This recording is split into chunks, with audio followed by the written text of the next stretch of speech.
ইন্দোনেশিয়ার মাউন্ট মারাপির আগ্নেয়গিরি অগ্নুৎপাতের ঘটনায় মঙ্গলবার ৫ ডিসেম্বর আরও ২ জন পর্বতারোহীর মৃতদেহ উদ্ধার করা হয়েছে। এ নিয়ে মোট নিহত পর্বতারোহীর সংখ্যা বেড়ে দাঁড়িয়েছে ১৩ জনে। রবিবার ৩ ডিসেম্বর সুমাত্রা দ্বীপের মাউন্ট মারাপি আগ্নেয়গিরিতে অগ্নুৎপাত শুরু হয়।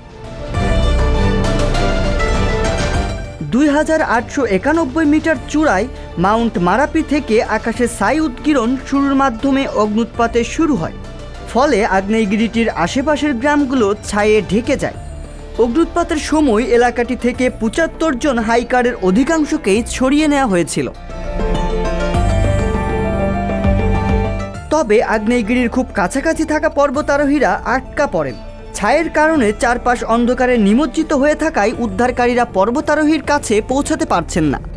লাভার কারণে অনেক পর্বতারোহীর শরীর দগ্ধ হয়েছে। বাকি যেসব পর্বতারোহীদের এখনও উদ্ধার করা সম্ভব হয়নি তাদেরকে উদ্ধার করতে প্রাণপণ চেষ্টা চালিয়ে যাচ্ছেন উদ্ধারকারীরা। ছাই ও উত্তপ্ত লাভার কারণে আগ্নেয়গিরিতে হেলিকপ্টার দিয়েও উদ্ধার কাজ করা সম্ভব হচ্ছে না। আহত ব্যক্তিদের কোনো নিরাপত্তা সরঞ্জাম ছাড়াই পর্বত থেকে নিচে নামাতে হচ্ছে। প্রায় ১২০ জন উদ্ধারকারী এ অভিযানে অংশ নিয়েছেন। স্থানীয় উদ্ধারকারী সংস্থার মুখপাত্র যদি হারিয়াওয়ান বলেছেন, অগ্নুৎপাতের কারণে উদ্ধার প্রচেষ্টা ব্যাহত হচ্ছে, তবে ঝুঁকি সত্ত্বেও নিখোঁজদের খুঁজতে কাজ চলছে। অগ্নুৎপাতের পর ধোঁয়া ও ছায়ের কারণে সূর্য ঢাকা পড়েছে। আশেপাশের বাড়িঘর সহ সবকিছুতে ছাই জমে গেছে। ইন্দোনেশিয়াতে প্রায় ১৩০টি সক্রিয় আগ্নেয়গিরি রয়েছে। এসবের মধ্যে মাউন্ট মারাপি বা আগুনের পর্বত নামে পরিচিত এই আগ্নেয়গিরিটি সবচেয়ে বেশি সক্রিয় এবং হাইকারদের কাছে বেশি জনপ্রিয়। গত জানুয়ারি থেকে ফেব্রুয়ারি মাস পর্যন্ত আগ্নেয়গিরি থেকে ছাই ও ধোঁয়া উদ্গীরণের কারণে এর ট্রেইল বন্ধ রাখা হয়েছিল। জুন মাস থেকে অল্প অল্প করে ট্রেইলগুলো খোলা শুরু হয়। মাউন্ট মারাপির সবচেয়ে ভয়াবহ বিস্ফোরণ হয়েছিল ১৯৭৯ সালে।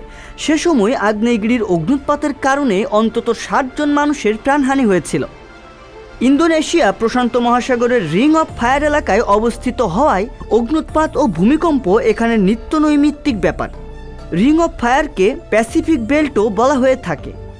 প্রশান্ত মহাসাগরের প্রায় ৪০,০০০ কিলোমিটার বিস্তৃত এলাকা জুড়ে প্রায় ভূমিকম্প আর অগ্নুৎপাত লেগেই থাকে। এমন অবস্থার কারণ হিসেবে দেখা যায় যে এই অঞ্চল প্যাসিফিক, জুয়ান ডি ফুকা, কোকোস, নাজকা, উত্তর আমেরিকা এবং ফিলিপাইন সহ বেশ কয়েকটি টেকটনিক প্লেটের সংযোগস্থল। এর ফলে এই অঞ্চলে এমন ঘন ঘন ভূমিকম্প আর আগ্নেয়গিরির ঘটনা ঘটে। রিয়াজুল ইসলাম, সংবাদ প্রকাশ।